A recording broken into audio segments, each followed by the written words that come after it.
A children's game. Entry 5. The sun beat steadily on the property, turning everything in sight a blistering gold. I let my mother stay for another night before calling for an ambulance. They told me she was gone, but didn't believe that she had passed just a day ago. Her body was stiff. Musculature was eaten away. She smelled of sulfur and rot. Her skin adopted a gray tone with purple blotches. I watched her being loaded into a gurney and carted away. I could swear that she winked at me and smiled. Was that her final send-off? Her final curse to me? After years of torment under her stewardship, she had to have the last say. I won, Charlotte. I knew the ambulance's sirens were blaring. I could feel the vibrations in my feet, but I couldn't hear anything. I couldn't hear the birds cawing in the sky. I couldn't hear the tires of a car tread over the cracked, jagged pavement. I couldn't hear Lucille. I felt her though. She tugged at my dress. "Mama, who's that?" she asked, pointing to the edge of the property. An old woman was standing there. She was waving her arms around, as if trying to bring sense to her nose.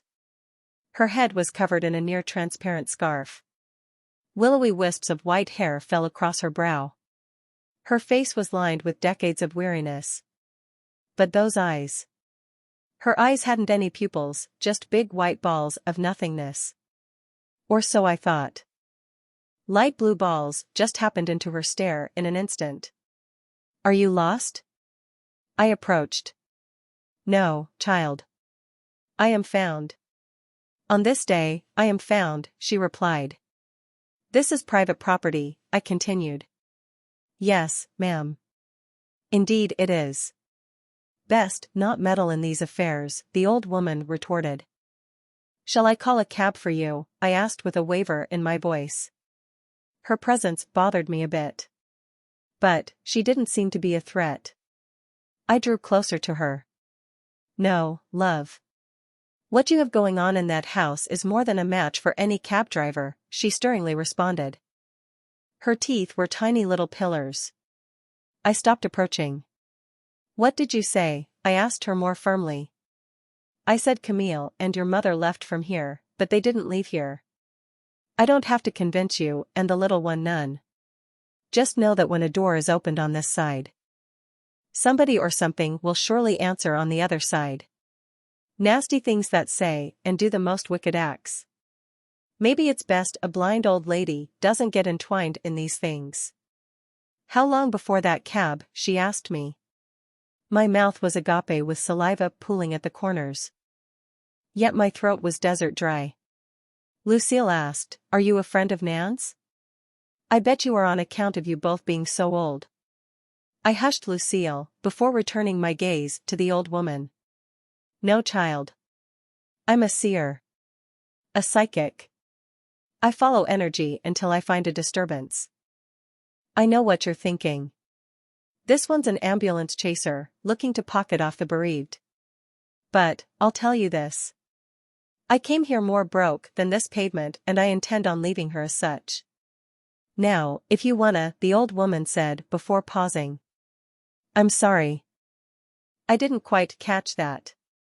"You can't all talk at once," she said. Her eyes rolled furiously. Her lips perched in disgust. She spoke again. "A pillow? A doll? Where's Daddy?" I stepped back in shock. I was cold now. Numb. Is this a trick? Is she judging me? I thought. Before I could muster a word, the old woman spoke more. "My name is Delilah. I want to help you. I require lodging for my stay and a place for my protections." Delilah patted her wool bag. I could make out the blocky shape of a crucifix protruding from the bag. "Oh. And I'll also be tucking myself in, dear," she quipped while patting my shoulder. She walked past me, with Lucille in tow. They entered the house. I watched them fade into it. I never thought about how I could let a stranger walk into my home, with my little girl. It didn't bother me that my mother was gone, yet the smell of grits and bacon still permeated my every sense. I was fixated on the way the sun hit the house. Everything around me was gold, but this moss-covered, burlesque thing refused to be anything other than dark. Two shadows from it fell upon the wet dew-drenched grass. I walked into the house and door. It was quiet inside. Empty but for the laughs. Delilah and Lucille were seated in the kitchen. "Come, come." Delilah motioned for me to sit at a chair in my home. "A lot of folk are here and want to interact with you all," Delilah said in a whispered tone. "They want to talk to us?" I asked. Delilah grabbed my hand and then Lucille's as well.